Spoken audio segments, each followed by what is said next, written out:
let me ask you about a different issue related to labor overseas and labor exploitation. The Wall Street Journal published a piece today entitled "Cleaning Up ChatGPT Takes Heavy Toll on Human Workers." Contractors in Kenya say they were traumatized by the effort to screen out descriptions of violence and sexual abuse during the run-up to OpenAI's hit chatbot, namely ChatGPT.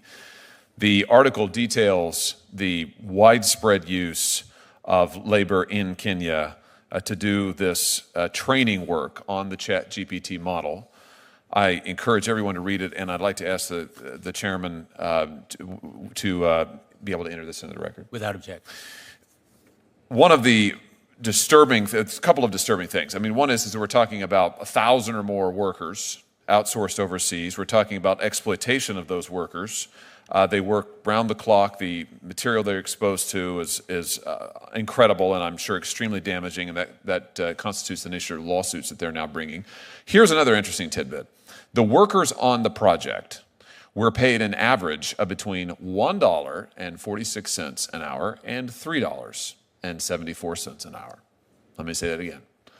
The workers on the project were paid on average between $1.46 an hour and $3.74 an hour. Now, OpenAI says, oh, we thought that they were being paid over $12 an hour. And so we have the classic corporate outsource maneuver where a company outsources jobs, couldn't be done in the United States, outsources jobs, exploits foreign workers to do it, and then says, oh, we don't know anything about it.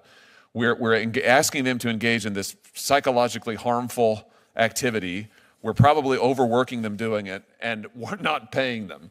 But, oops. I guess my question is, how widespread is this in the AI industry? Because it strikes me that we're told that AI is new, and it's a whole new kind of industry, and it's glittering, and it's almost magical, and yet it looks like it depends in critical respects on very old-fashioned, disgusting, immoral labor exploitation. So go ahead, Mr. Amadei. Yes, so this is actually one area where Anthropic has a substantially different approach from the one that you've described. I can't speak for what other companies are doing, but a couple points. One is this constitutional AI method, which I mentioned, is a way for one copy of the AI system to moderate or help to train another copy of the AI system. This is something that reduces, it does not eliminate, but it substantially reduces the need for the kind of human labor that you're describing.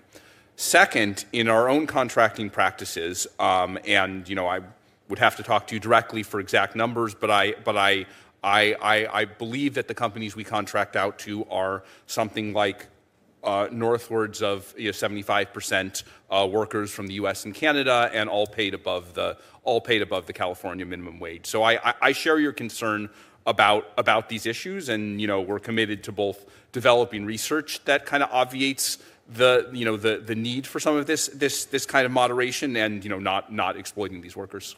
Well, it's good, because here's, I think, what would be terrible to see is this new technology that is built by foreign workers, not American workers. That seems like the same old story we've heard for 30, 40 years in this country, where we're told, oh no, American workers, they cost too much. They're American workers, they're just too demanding. American workers, they don't have the skills, so we're going to outsource it. We're going to give it to other foreign workers. Then you mistreat the foreign workers. Then you don't pay the foreign workers. And then who benefits from it at the end of the day? These few companies that we talked about earlier who make all the profit and control of it. That seems like an old story that I frankly don't want to see replicated again. That seems like a dystopia, not like a new future. So I think it's critical that we find out what the labor practices are of these companies. I'm glad that you're charting a different course, Mr. Amadei, and certainly we want to hold you to that. But I think it's vital that as we continue to look at how this technology is developing, that we actually push for. What's wrong with having a technology that actually employs people in the United States of America and pays them well? Why shouldn't American workers and American families, protected by our labor laws, benefit from this technology? I don't think that's too much to ask, and frankly, I think that we ought to expect that of companies in this country who are, with access to our markets, who are working on this technology. Mr. Chairman.